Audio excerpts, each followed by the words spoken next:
دوستو، پاکستان کے سابق صدر ملٹری ڈکٹیٹر پرویز مشرف جو کہ دبئی میں ہیں،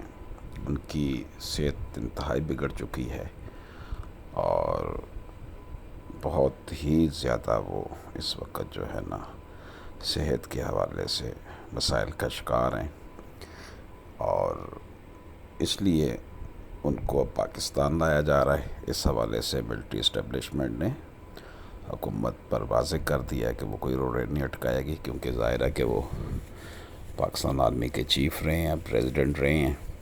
ملک پاکستان کی، اور انہوں نے اتنا عرصہ حکومت کی ہے،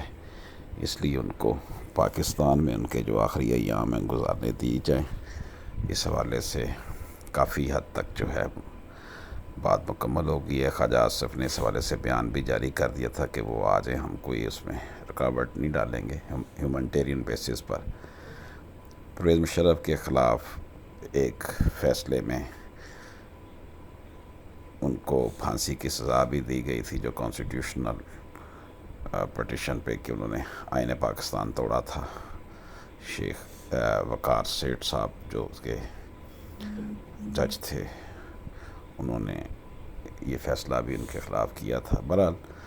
وہ باتیں آئینی طور پر، قانونی طور پر ان کے خلاف بہت سے مقدمات جو تھے وہ چل رہے تھے اور ان کو سزا بھی ہوئی، لیکن اس وقت وہ جو ہے زندگی اور موت کی کشمکش میں ہیں، اس لیے ان کو پاکستان واپس لایا جا رہا ہے اور ان پر کوئی مقدمہ کسی قسم کا نہیں چلے گا۔